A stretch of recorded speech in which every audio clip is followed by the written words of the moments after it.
Hey there, film fans. I'm Jeff. I'm Dave. And I'm John, and welcome back to The Love of Cinema, a pod in which we'll challenge one another to discuss movies, both new and old, with a strictly positive critical eye. That's right. To make sure that we don't get into some lazy negativity, we decided that we should make this here episode a little bit of a drinking game. Cheers, cheers, cheers, boys. This is our New little tradition pre-show show shot. at the top. Anytime we say, oh my God. There it is. Anytime we say anything negative, fuck, there's a fly in my room.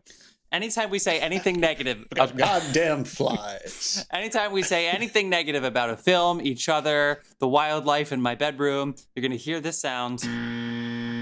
That sound means that we have to take a drink, and we hope that you at home drink along with us.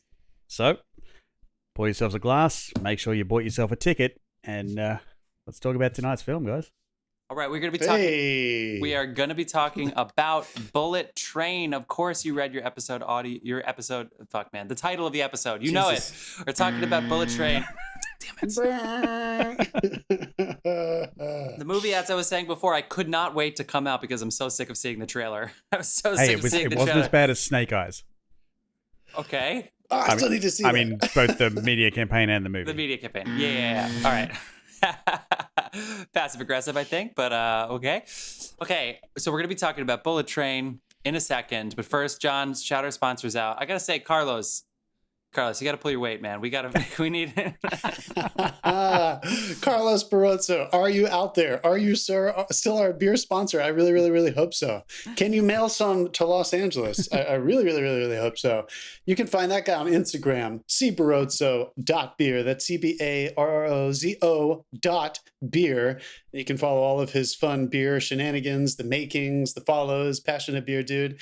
And finally, I've been saying this for weeks, and it's finally fucking happened. It's Our time. artist, our musical artist, Dasein, Dasei motherfucking N, is on all the musical platforms. He has not released every album yet, but there are 3 out there already on all the music platforms. Go out there, find them, follow them, listen to that shit. Very, very excited about if that. you want to give him yeah. 0.003 of a cent per play, go to Spotify. And if you want to give him 0.005 of a cent per play, go to Apple Music. Apple Music gives you a little bit more. Yeah. That's wonderful. Yes. Correct. All right, people. We're going to be talking Let's do about it. Bullet Train in a second. Just came out this weekend. Does anybody have a quick gripe that you want to go ahead and get off your chest before we start Bullet Train? Dude, what the fuck is Warner Brothers doing? Okay, you got 60 seconds. You're on the clock. Go. Warner Brothers cancels the Batgirl movie. Straight up, Yeah. just cancels a movie that's already been Yeah. shot.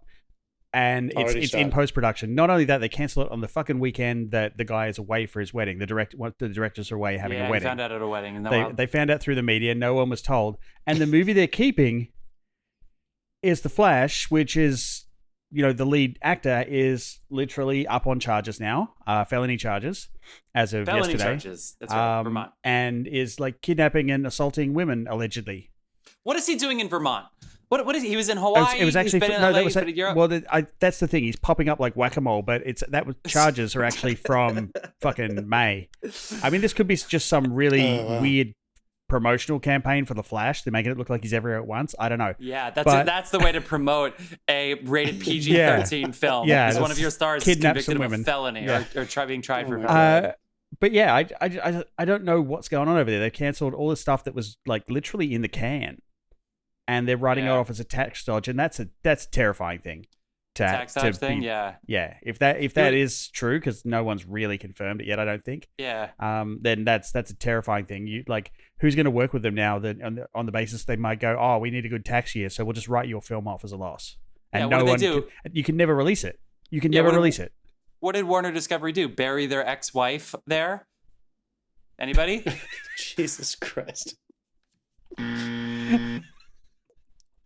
And there ends my Look, gripe. we know- It's like they don't know what they're doing with like DC at all.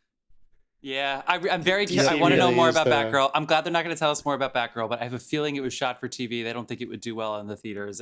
They still shouldn't have canceled it, but it's very curious. No Yeah. leaks, as far as I know. I'm very curious. Not yet. Someone will do it. I think there will be some shit. All right, we I know hope so movie too. studios do this all the time, where like films that maybe just don't have as much, of a high profile IP attached to them, they make more movies than they're going to plan on releasing, and they do a bunch of focus group screenings, and then they make their decisions. So this is the first time a movie's been written off for a tax write-off, but the context is terrible. The political context around it is really weird. And now everyone knows that they just released, this isn't as high stakes, but apparently their TCM package, because they own TCM, right? Apparently they're getting rid of a lot of those movies off of HBO Max, which is just kind of a shame because it kind of rounded out the popular, newer stuff. They've always been really good at that with television. But now I feel like they're kind of releasing a lot of their classics out of the library, which is kind of like, I don't know if it's as cinephile friendly as they were trying to make it seem initially. You got your old, you got your new. If they start pulling content off HBO Max and adding reality TV, you will see my account cancelled so fast. They're going to do it. Reality TV is doing really well. I don't pay $15 a month for that shit. All right. Yeah, let's just go ahead and say it too. My two co-hosts just informed me I had my head in the sand today working on a bunch of shit, but fuck you, Facebook. Fuck you, Facebook. What the fuck, dude? Yeah, fuck you. Let's just fucking give them that little motherfucker, because that shit's fucking terrible. Nebraska, this is fucking bullshit. For anyone who also had their head in the sand today, Facebook had handed over someone's private DMs to the police to allow them to be charged for getting an abortion. As a teenager. Yeah. Jesus fucking Christ. Yeah. So who would have thought Apple would be the moral authority of the world, considering they have sweatshops in China? But Apple refuses to give even for like murders, they refuse to give up people's data. And Facebook did this so willy-nilly. I mean, how old is this abortion law? Like a month, 2 months that this has been legal or valid? I don't know what the deal is there. I mean, maybe they were subpoenaed, they had to. Yeah, but, so I don't know what the fuck is going on. It's like your Facebook IMs are not private.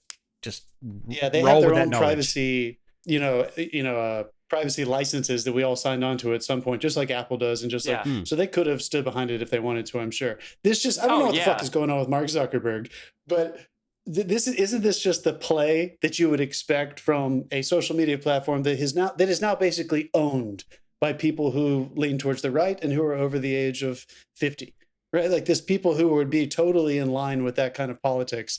It just seems kind of crazy to me. I am very curious. You heard it here first, folks, possibly. I'm very curious how many people are going to remove their accounts or pause them for a while this probably isn't the first time they're going to do something like this. I mean, for the love of God, stop using the instant messenger. Do we have a movie podcast? Are we? We do. It's not a rant podcast. I had a gripe, but I'll do it later. You gotta stick it out for my gripe because it is somewhat relevant. I want to hear your gripe, though. I do want to hear it. I'll do it later. I'll do it at like the midway break. All right. I love it. All right, people. I also need a beer. I need a bottle opener that I forgot to bring out here. So eventually, I'm gonna punt this to you and go get that. But let's set up Bullet Train, people. This movie just came out. Bullet Train. Fucking finally.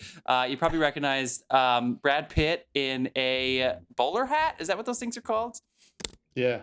Weird looking bowler hat with some black sunglasses, riding a really fast train with a whole bunch of Americans doing British accents. That's right.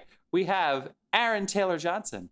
We have Joey King, shout out. We have Brian Tyree Henry.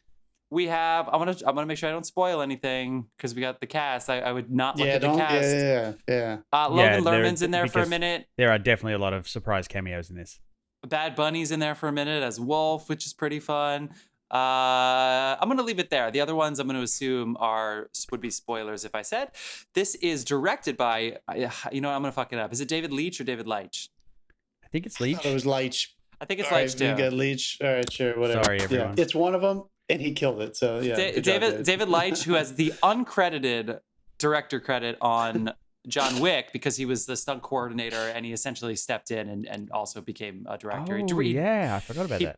He properly directed Atomic Blonde with Charlize Theron and Deadpool 2. Dave, big fan, I'm sure. And then, of course, Fast and Furious presents Hobbs and Shaw. And he decided to have some fucking fun with this movie. Yeah, I still haven't seen that. Oh, that's fun. This movie, I'm just going to give you the IMDb pitch, and then we're going to go around the horn and tell you our initial reactions, try to be spoiler-free for a couple minutes. 5 assassins aboard a fast-moving bullet train find out their missions have something in common. They should probably say that this takes place in Japan. I feel like that's pretty important. Yes. And that's it. It's a train movie. They're on a train for the vast, vast majority of this movie. And I didn't know it was 5 assassins, but a whole bunch of assassins think they're all doing a job, and then they realize there's other people on the train that might be doing a job, and who knows what the overlap is. Pretty fun idea. But did they pull it off? I turn to you, my co-host, for your initial reaction. Spoiler free. Who would like to go first? Go get your bottle opener. Okay, great. See you soon. I had a blast. Dave, first of all, did you see it in IMAX or Dolby? Yes, I saw it in IMAX. Me too, dude. I saw it in a gigantic IMAX here at the Universal Studios. It's about as big as the Lincoln Center one. Yeah. So it was a wonderful. I was scaled right down dab this in the time. middle of fucking. I literally saw IMAX because the time fit, and I'm on A-list, so it didn't matter. So I was like, that's the perfect time for me to see it. So that's the only reason I saw it on IMAX. But it wasn't Lincoln Center; it was Times Square. So it wasn't as IMAX-y as it could have been. Sure, but still kick ass. Still kick ass. I had so much fun in this movie, you guys. I don't really know where to begin other than saying that everything you see in the trailer, which Jeff has alluded to, we've all seen quite a few times, and they're not trying to hide anything from you except for some really fun like cameos and turns that kind of involve you into the actors who are playing these people just as much as the character that they are in the story.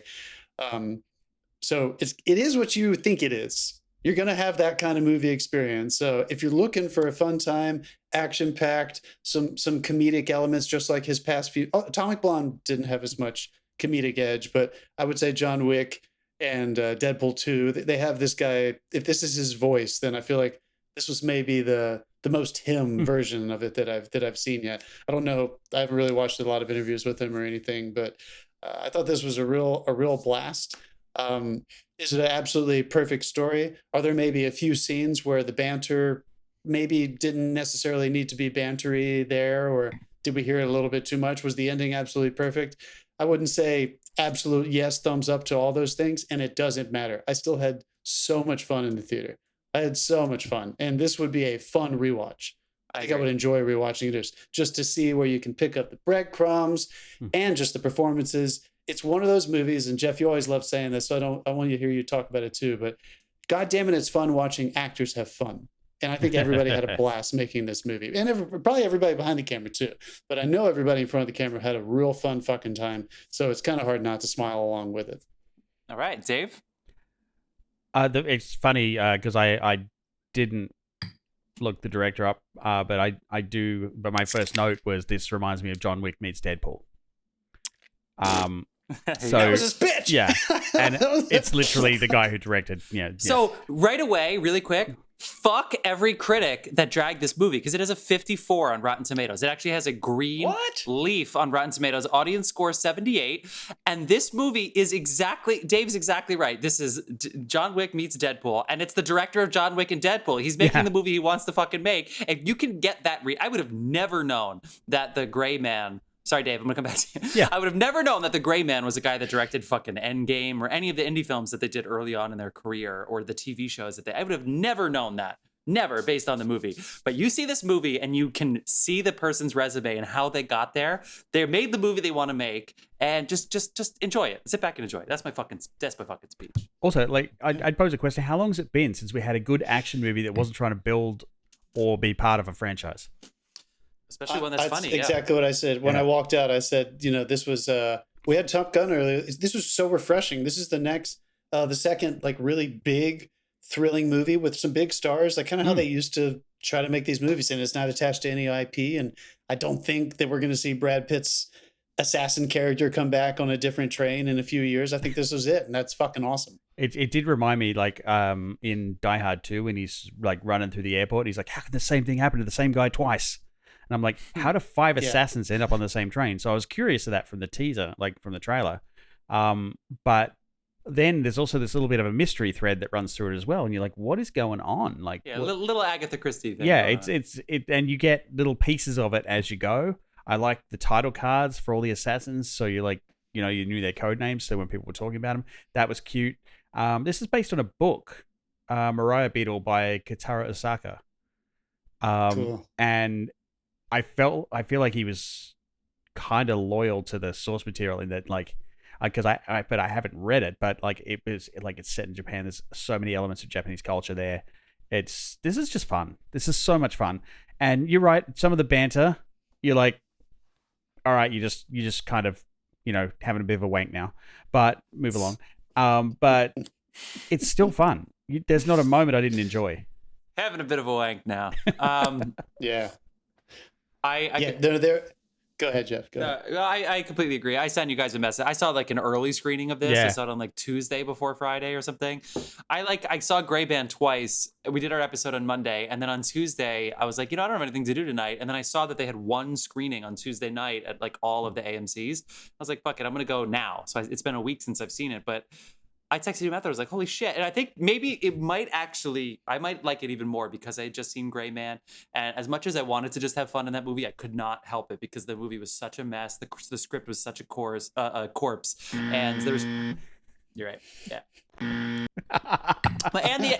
the action was exhausting. And this movie, the action, it's tiring, but it is paced so much better that at some point I was kind of like, can we get to the end? But it built really well, I thought, and it was just pure fun. And all of the gripes that these critics are saying, it just seems like people that didn't seem like they wanted to have fun. Like, even if this was exactly what they were hoping for, they still wouldn't have had fun. They just would have liked it. You know what I mean? This is a fun movie for people who want to have fun, made by people who are definitely having fun. Aaron Taylor Johnson and Brian Tyree Henry, was their scene work perfect?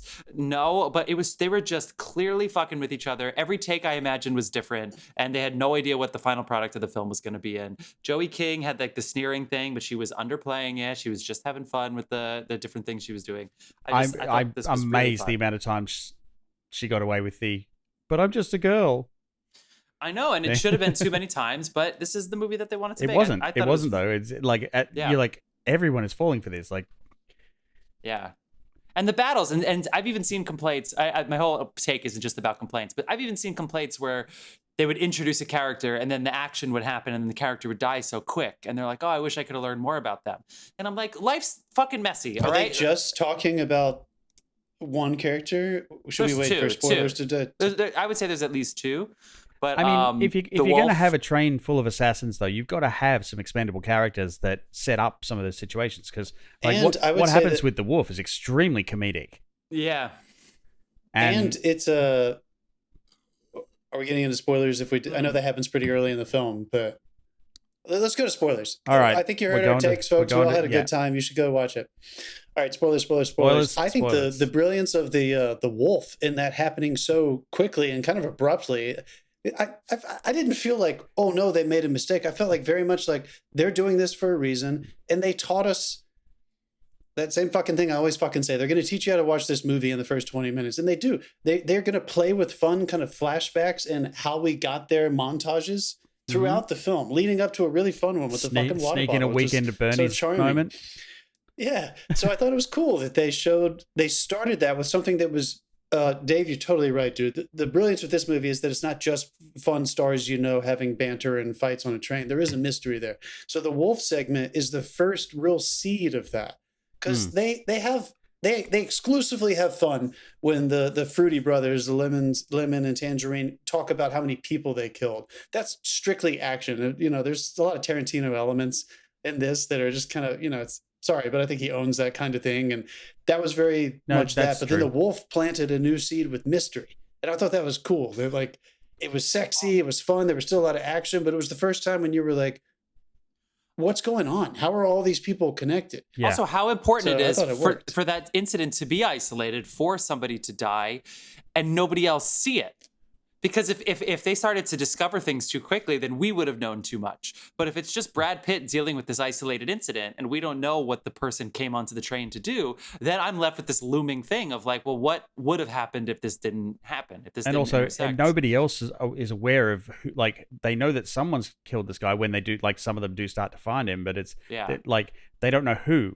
So it's like we're in on it. And they're not, so they're finding out the pieces as they go and react. Like, the good thing about the characters, they reacted differently to this situation, and some of them used it to their advantage, and like so they managed to use it both for like a quick plot line to hit on like his bad luck, the earlier joke in the film where he's like, every time I go on a mission, someone dies, and then they also used it for situational comedy. It's like there's a dead man sitting right there. who's going to find him? What the hell's going to happen with this? And then people start to find him, and they're like, how can I use this? And it really makes an interesting.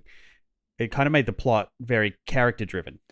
Also, well, you know what it does when you're stuck on a train, and no disrespect to Snowpiercer, but Snowpiercer was just like a little too claustrophobic for me. And this movie, the gimmick with the doors having exactly 1 minute of being open is so fucking brilliant, because now it's almost a monster movie, because you're on this one thing the whole time, and it's almost like a collision course, except the train's not going to crash. It's like something inside the train is going to combust. But for every 10 or 15 minutes, it's going to stop for 1 minute, and it is porous. Those doors are going to open, and fucking anything could happen. So setting that up was important for what happened later on. Yeah. And of course, the backstory of the wolf comes up like 2 or 3 different times later. So it's you've got the looming danger, which is the ticking clock, which was the train reaching the end of the line where they're waiting for them as well. So all of this was very well set up. I agree. Yeah, I agree too. I think it's kind of hard not to talk about the performances, just because this is one of those movies that is kind of full of faces you've seen and people you know. Quentin said that what people are going to remember from his movies are his characters. So that's what this is too. The action's great, but we're gonna remember Brad Pitt killing that guy. We're not just gonna remember the action, you know? Yeah, no, I agree. But it was also, Dave, I like what you said, because in spite of it, like, because, and also these characters were so much fun, and we got to see these great actors take them on, and the writing did allow them to, outside of a few of those bantery moments that maybe could have been cut down, but they didn't ruin the movie for me by any means. These characters were also, because of who they are, they also allowed them to have some really thrilling sequences going in and out of not just the fighting. I think I really enjoyed watching them all struggle with the drama and the mystery of what's happening. Yeah. And all of them kind of had a different tactic for how they were going about it. That's one thing that I really enjoyed, which felt very like table ready to me. Like, I don't know how much they all talked about it, but it felt like everyone felt like they were in the same movie, of course. But directorially and performance wise, everybody kind of had a different take on how they were going to deal with the fact that there's a mystery at the center of this, which is why they're all there and they don't quite understand it. Of course, one of them wants to just kill everybody. One of them just wants to get it over with. Brad Pitt wants to just give it up and have everybody go home safe. He wants to leave the money. Yeah, it's crazy. Yeah, and she, I thought her character, Joey King, was probably, I kind of wanted a little bit more from the writing of, like, because I know she was a catalyst for all of them. So of course they couldn't develop her too much, because then if you give away too much of who she is, then we might think we understand where the story's going to go and stuff. Yep. Especially with this big wonderful reveal at the end, where whether or not you loved it or not, it is all kind of leading to why is she so obsessed with creating all this mystery and this drama to lead to this final event. Yeah, because she is like driven through this. Yeah, she's like, Daddy, Logan Lerman sucks. Come on, Logan Lerman sucks. There is no doubt in my mind that every single person had a very extreme reason to finish what they were doing, except, and this is what's so fun about this movie. I would imagine when you're casting this, like there's tons of movies where you're like, yeah, sure, let's get Brad Pitt. But some movies, you don't want somebody with a massive stardom like that, right? For your main protagonist, which I'm not even sure if he is, but he's probably one of the main focuses of the movie. He's one of our perspectives. It's the biggest one. It does. It's so interesting that the character. I think it does. But the main character, if he is our main character, he's not a passive character, but he is the only one who kind of wants to just get out of there. He isn't trying to find his way to the very end. And he's surrounded by all these other people who are willing to do whatever it takes, kill whoever they need to kill, do whatever they need to do, just so they can get whatever they think they are supposed to be getting. Money, deliverance, revenge, death, justice, there's just all these other things. So it's funny to me that the guy at the center of this didn't want any of those. Brad Pitt and that character fucking works, dude. Yeah. He's so fucking charming. Yeah. He's always so cool and so charming. I was obsessed with him in Once Upon a Time. His exasperation is great. Like, he does exasperation really well. It's like, he's also like, I don't even know you. he's been doing these roles recently where he's basically like, I feel like he's playing himself like in a very fun, transformative way. He's just like, you know what? I am this cool. I am this interested in trying to get beyond my own bullshit and try to just really find some kind of peace and fulfillment in the world. I always wonder when people like that, like, what do you get when you have everything? Like he has everything he's ever fucking wanted. Well, something like this. It's fun putting himself in a role like this where the guy isn't searching for some big giant dream. He's just trying to find peace. And he's a fucking assassin. I don't know. I just think that was really charming. And I think the brilliance of getting him on board was a huge piece of it. I love the her element too, of him having the person in the ear that would like knew him better, even though he didn't know who she was. Like they knew each other. Really well. I will say that might be my only legitimate flaw with the story and the telling and everything. I don't know if her in his ear justified what happened at the very end with him seeing her and being like, I knew it was you. I kind of was like, what's happening? It threw me for just a moment. I don't know if it was necessary. I kind of wanted her to remain a voice in his ear and to be like, good job. See you next time. And him be like, maybe leave us with a little bit of the longing and that connection. But I don't know if we needed to see her, but if we can say who she is, I thought she did a wonderful job as the voice in his ear. I think Sandra Bullock was. I mean, they showed her in the trailer. A beautiful voice in the ear. One of the trailers has her in it. That's stupid. What really? I didn't know that. I was a good surprise. I had no idea. Apparently Lady Gaga was cast and pulled out. So shit. I keep being the person passing along the shit that other people have said for us to stomp on it, but it seems like the word that I keep seeing for why people don't like it is they think this movie's smug. Smug is the definition of it. I guess fun and smug, which is funny because I would say Gray Man was way more smug than this. I keep shitting on Gray Man for no reason. For this movie. I'm wondering, is it this movie set in a foreign country? I think it's the fact that they think. They think that we are just gonna go along with this as the audience. Like I feel like the people saying this are those critics that are like, you have to earn my trust, which is exactly why we shit on them. I was enthralled. I was like how? What the fuck is gonna happen next? This just is going horribly wrong on an epic scale. And to anybody that suggests like, oh well, this is just a gimmicky thing, or it's like, okay, every movie's a fucking gimmick. Every movie's ripping something else off. Like it's so curious to have a mishmash of cinema and action and yes, it's interesting that a bunch of white people made this movie about this Japanese book, and then the best characters. You have the Russian, who that's a fun little spoiler. Did they use Michael Shannon to the best of their abilities? I don't know. I didn't even recognize him. I had to look up who it was, and then I was like, wow. I found his performance great. It took me a second. The reunion, like I think by the time, because it did take forever. Just one thing as well, since we mentioned at the beginning, while I was looking him up who it was, I happened to go to his IMDb page, and he's credited in the new Flash movie as General Zod. Well, he's reprising that role in the Flash movie. I'm like, wow. He's going to scream his way through that one. Yeah. Man, he yelled a lot, Man of Steel. Love Michael Shannon. He's one of the best actors of his fucking generation, but he screamed a lot in that movie. Zod yells a lot too. It's his thing. It's his stick. Okay. So a lot of exclamation points in the comics. Yeah. Just and capitals, all caps.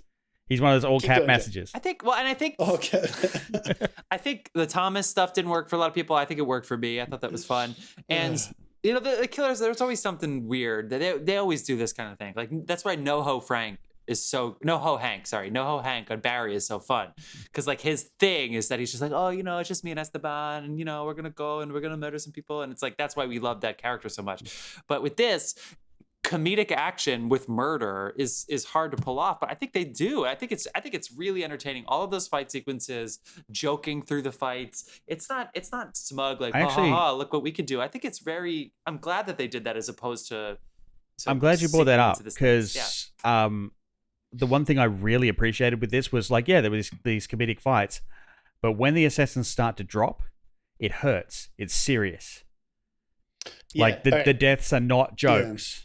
Yeah, like there's real consequences there, and I felt that balanced it out really nicely and kind of brought you back. It was almost like falling down when you were having a fun ride, and then all of a sudden he just went too far, and you're like, oh, it's not too funny. But then they bring you back again. Yeah, you're both so right. My biggest takeaways, for sure. Glad we got there organically. are that there are two ways that this movie subverts the two traps that it might be in. I guess there's three if you just want to if you want to call it like an A-list star kitschy kind of movie, like who we're going to see next. But let's put that one to the side. For me, it's a train action movie or a train mystery movie. Those both exist, and we've seen a lot of those throughout the years. Yeah. What was the last good one you saw? I think Source Code was pretty good, but it's been a while for me. I wasn't crazy about Snowpiercer. So we have that, and we have the Kung Fu film. Do you mean Snowpiercer the series or Snowpiercer the movie? The movie. I've heard the series is really good. The series is pretty good. And I would also say it's a Kung Fu film. And I hope people don't think I'm stereotyping or being prejudicial there, but I think it has the formula of a gather the assassins, we're all going to die. And that's a Kung Fu genre. And I think it subverted it in two really interesting ways. And both of them you just touched on. One, just the fight scenes themselves. They did it with drama and comedy. Sometimes it felt like we were right on track and we are exactly where the fight's supposed to be and there's no way out of it. And the choreography was amazing and you're never going to be let down by the stunt work. It's fucking cool. There's no superheroes in this movie. These guys it's very heightened realism. It's a style, but it's beautiful and it hurts. Everybody gets hurt a lot. Everybody hurts, which is really fun. Yeah. But sometimes the drama, the comedy is fucking brilliant. At some points the comedy is what stops them, or there's an incident that stops them, and you think, oh no, are they just going to banter and it's just going to be comedy? No, it either turns very pedestrian and gets back to story. I'm thinking when Aaron Taylor Johnson and Brad Pitt stop fighting and realize there's no real point to this, we need to move on, and they start arguing about the tactics of how they're going to get out of this. Brad says, let's just get the fuck off of here. Let's just it doesn't matter. Let's save our lives. Everybody wins. And Aaron Taylor Johnson is fighting about something else. And then the moment I can't get out of my mind, I love Aaron Taylor Johnson. I think he's awesome. Such a good actor. His fucking close up. You don't get that kind of work in most action movies. I'm sorry. You get it in some of the great kung fu movies. They'll come in real tight and let an actor give it all their weight there. But his close up when he thought Lemon had died was fucking intense, dude. That was emotional, beautifully shot. Yeah, you felt every minute beautifully of that. Lit. Really, it felt direct. It felt directed. It felt like a cinematic. It felt like a movie, and he was just fucking there. And you did not feel like you were in the same kitschy movie that maybe some people are just associating with this style of comedy. So that's why this movie is good for me.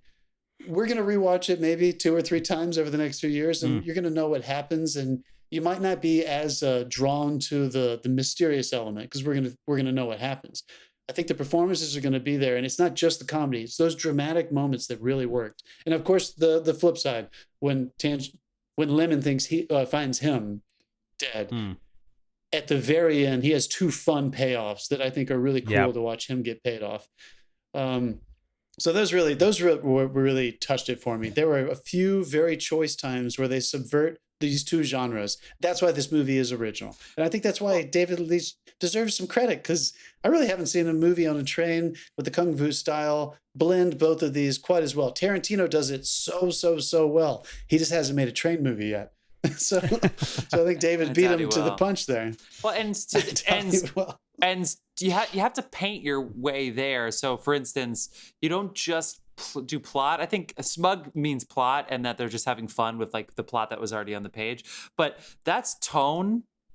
When your actor has to deliver a dramatic sequence after a lot of comedy and a lot of action, and then they just have to sit there and live and literally be the representative for the consequences, is exactly what you're right. To have him die and then to have fucking Tyree Henry, not David, come back to life. That's not pulling the curtain over us. That's still we're following their rules. But they also, actually set that up. They set that up really well, and that's what this whole movie's about. Surprises. I thought he was and dead. They pulled it off, and I thought he was dead too. But pulling him back wasn't cheap. It actually works out because they mentioned the vest. It was all checked out. That's plot. That's on the page. But the tone stuff. By the time you get to the real kung fu movie, which is the confrontation between the Russian and the father of the elder, the grandfather, the elder, then that tone was there. That tone was there throughout the whole movie. So this wasn't just like a bunch of white people shitting around, and then we just get into the kung fu. He's my favorite. That whole family storyline was dramatic throughout, but then there's color strokes of it elsewhere throughout the film. So anyway, I thought this movie was really well crafted. Is it perfect? No, but it's also it's this kind of movie that what did you want? You want it to be Citizen Yeah. Kane? You know what I mean? Like, it Did- has to be imperfect in order to keep it surprising in some ways. Bringing So, up the whatever. elder, like when they cut to that scene and he's on the platform and the door's open, anybody else go, oh, fuck. Oh, yeah. It was like, shit's on now. I did, but I Yeah. also there was enough of a mystery behind him, and they had done a good enough job of giving me enough context where I thought I did know that he wasn't this supreme boss. So part of me was still like, did an underdog just join the train? Like there was I didn't feel like everything was going to be perfectly resolved just because we saw It was him. just the way he I thought carried he was- himself. I was like, there's something about this Oh, I guy. mean, Like dude, it was- he eats up the screen anytime he's on it. He's one of my Oh, yeah. favorites. He's in the Tony Leung, Yeah. category for me Oh, yeah. for people who come from that part of the world. Just that man can just sit still and look into frame, and I just want to bow down. He's so fucking captivating. And how hard is that? We're saying that in a movie where we've already seen like 7 really really good actors Yeah. just having fun and just showing you what craft is. I don't think we can say that enough, you guys. Like we see A-list stars and we see really good performances sometimes. It is hard, I think, to get a good acting performance in an action movie. Like it's difficult to do. It's not easy to do. Well, it's not. There's so many hard. other things that go into your performance. Sometimes the and writing I doesn't believed allow for everyone. it, or any like it. There's Yeah. and it's almost like everything came together in this to allow for some really fucking magical moments in the middle of this action film. Yeah. I think so too. Brad And Pitt you know is what? having Let's so much give- fun with the promotion of this movie, by the way. There's all these memes of like, you are not having as much fun as Brad Pitt is having. And he's wearing whatever he wants. He's jumping Yeah. on people at premieres. Like, he doesn't give a fuck. He's having so much fun. Oh yeah, should we talk about it? He wore a kilt to the premiere. Oh yes. Right. And damn it, where's Elizabeth? He said something really funny when he was asked about it. Why'd you wear that? And he was like, for the breeze or something like that. This guy can just get away with fucking anything he wants. I was Who does very. he think I felt like he is? Who does he think he is? Billy Bob Thornton? Honest God. I was just very finished happy to Goliath. see I'll tell the you guys about it. I was very happy to see the cameo favor was repaid in this one, with Ryan Reynolds. Yeah. Yep. That was funny. That was hilarious. Fucking Carver. Fuck that guy. Yeah.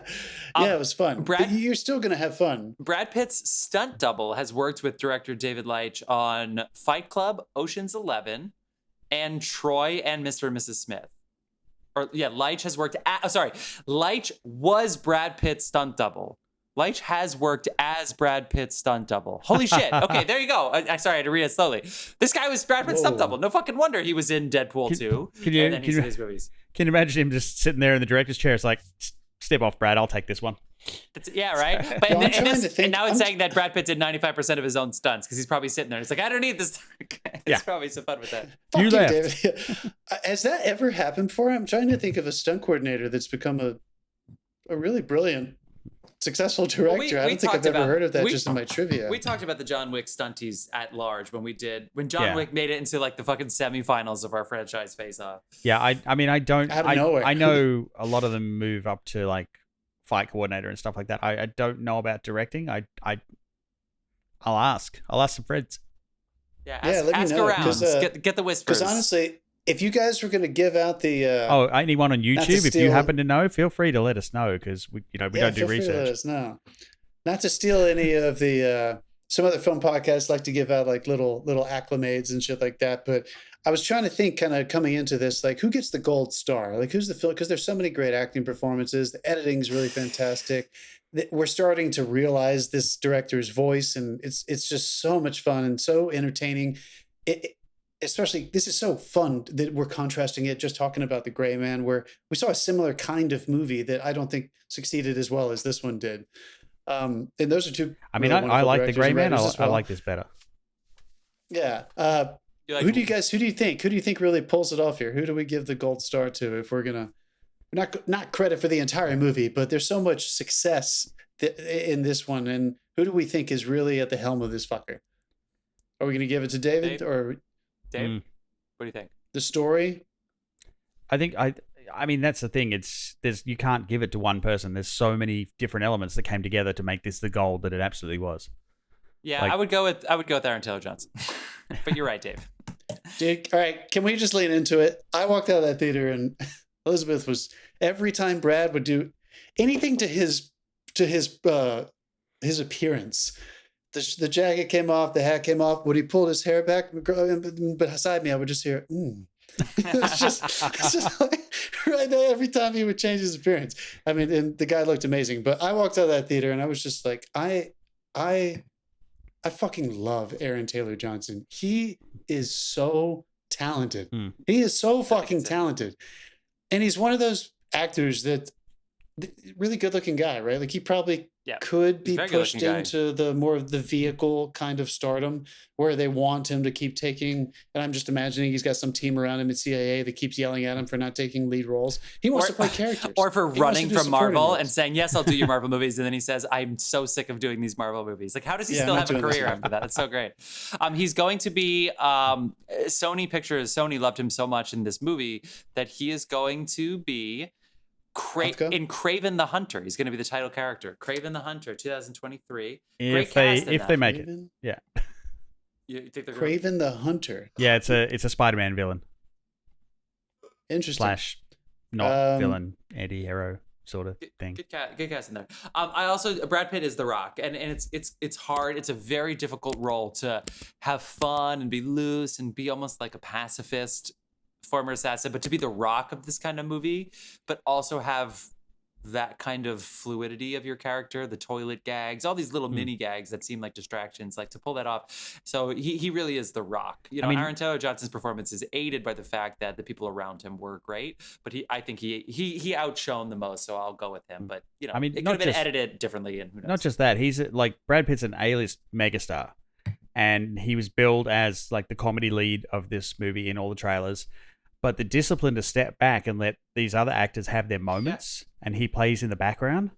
Yeah, and that just really worked for me because he's not stealing any scenes. Yeah, I mean, what's fun is that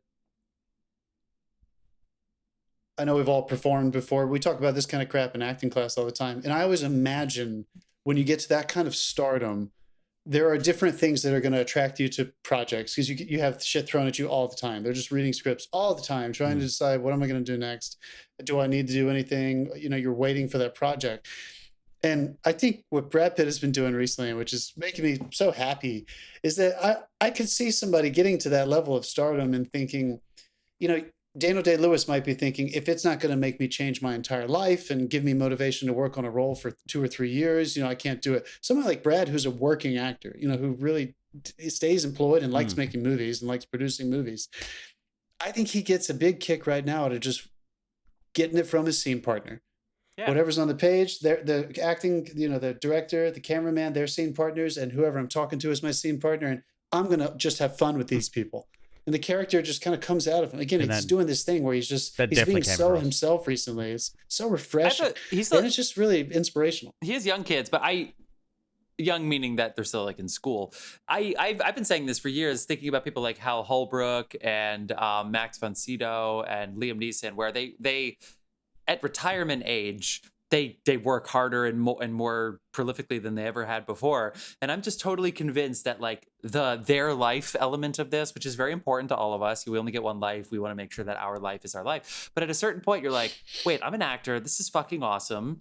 And my kids are grown up and I get to do, my legacy is secure in a way. So now I get to just work and do and enjoy it. I get to pick what I want to do when I want to do it and have fun. Like it's way more fun to have an awesome movie coming out than it does to be so self-satisfied and just like only caring about myself, So absolutely, dude. I was talking to I'm not gonna say his name, but I was speaking with a very successful older sound re-recording mixer who's very successful and has won all the things.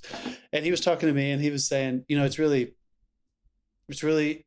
interesting trying to play that game when you get to that level where you have nothing to prove anymore. Yeah. And you start asking yourself, like, why am I still coming to work? And you start, if you love it, you start realizing very quickly, well, I still love what I do. It's the projects and who I'm working with. If something is intriguing to me and it's the people I want to work with, that's really all you needed in the first place. Whatever that thing is, you think you were trying to prove to other people that you have skill and stuff, you're kind of just waiting for you kind of release.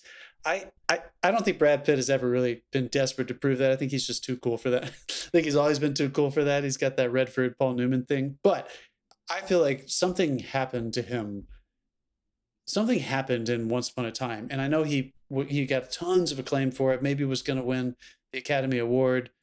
Did he win? He didn't win supporting for that, did he? He did. It was total category fraud, but he won. Yeah. Yeah, he did win. For Hollywood. Yeah. Yeah. Once upon a time, right? He did win. It was So, he stole Al Pacino's Oscar, but yeah, for sure. I think so too. So maybe it was just the fact that he was finally like. Dave's just But fucking I think smiling. part of him was a little humbled that he was like, "You guys are giving it to me for this. I'm just being, I'm just being How me fun- now. Now you're just. I'm not even gonna. I just want to pull you. I just want to pull you back. back because I have a question. Because I don't work in sound for film at all. So what the fuck does a sound re-recordist do? A re-recording mixer is they are the final stop in the whole process. Before the film is totally finished, they're the last person. All the picture and editing has been accomplished. The film is colored. And the very last thing they're doing after all the sound editing is happening is those giant fucking, theaters where there's a giant board of faders and all that crap. These are the last people to do the final mix. Okay. So cool. there's, dialogue and music, and then there's usually sound effects and backgrounds. What a role. And What a task. Yeah. Oh, I Yeah, know. it's I know all about the stems, but yeah, I just didn't know what that particular line actually did. Yeah, they're the final. They're the last one. So everybody's there too. So like you get the director, pressure. you Yeah, get no maybe pressure, key yeah. actors or big producers and stuff. So a lot of their job is just hanging out with clients and stuff. But somebody like Brad Pitt, he's going to be dealing with the people too. He's not just staying in his dressing room all day. He realizes he's a big reason why this film is getting made. Oh yeah. And I just have so much respect for him for realizing like I can do whatever I want. I have my own production company. I can be producing something super serious right now if I want to, but this is fun too. And I'm only going to do it if we make it as good as we can. And I got that feeling the whole time they were making it. It didn't feel just cause. It felt like they were like, well, just cause, but only if it's really fun and good. Yeah. It has to be really good. And I felt that way. I mean, I'm not comparing it to Tarantino, but it's a similar feeling. You're going to get some drama. You're going to get some comedy. You're going to get some action. And you're still going to be compelled the entire time. I think that's hard to do with action movies. I think the hero is of this category of, we've been saying men a lot. There's a lot of females too, a lot of ladies who come out of this retirement. Obviously Helen Mirren comes to mind who's career pop, Judi Dench. But who's been the hero of that this year, of people that it's like, man, it's like they're just getting started and they're like Second Life. Come on, Mark Rylance this year. He literally is like, because he was in London forever and he wouldn't do any movies because he was raising a family and he was the leader of the Globe. He was like, this is my life. And then as soon as he left the Globe, he did some Spielberg movies. But what he really wants to do is he wants to develop with people. He wants to develop character. He wants to develop props and sets and scenic stuff, even if he's, whatever level he's at. And this year, Phantom of the Open and The Outfit, who knows if they're going to last beyond this podcast.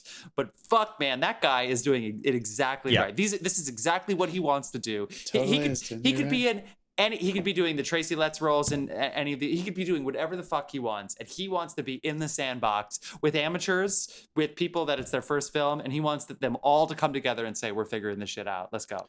When was the Outfit?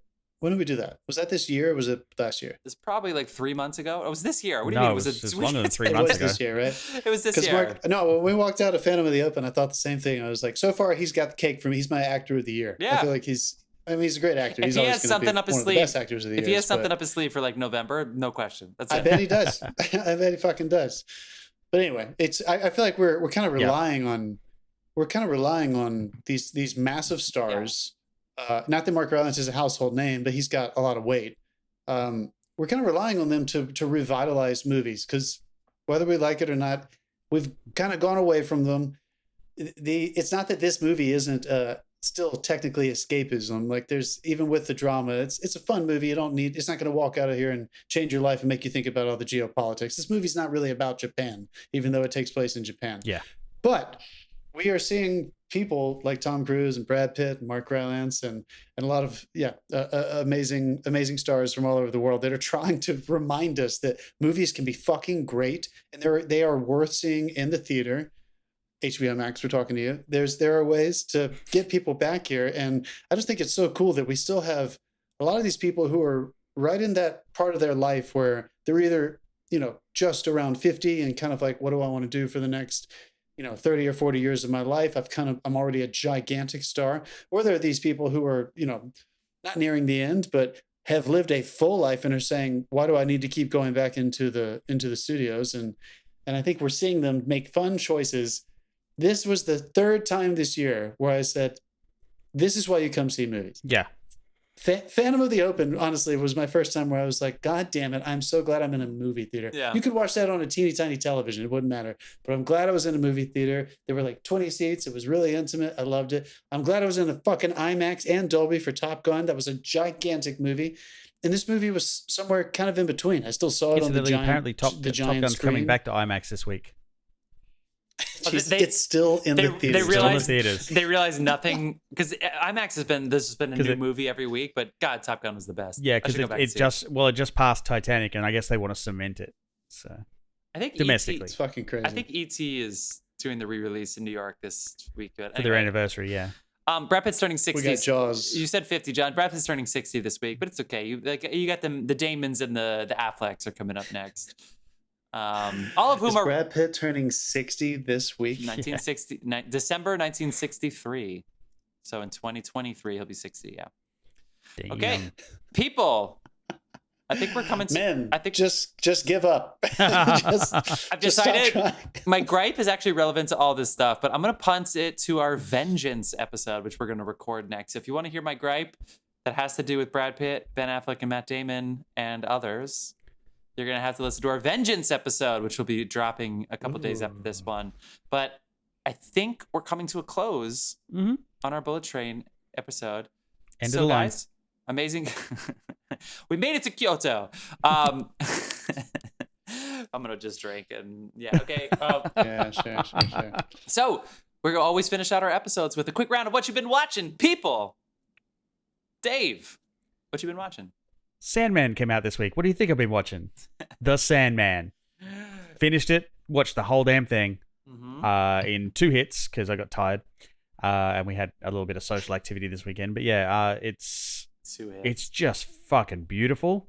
Nice. Netflix had to release a statement about the aspect ratios that they use in it because they fucked with the aspect ratios and stretched the image. Yeah. And people were like, oh, Netflix fucked up the stream. And then they're like, no, that was intended. It's meant to look like that. It's meant to put you off. But always a good choice to confuse your audience. Sure. I mean, in the case of this one, it kind of works.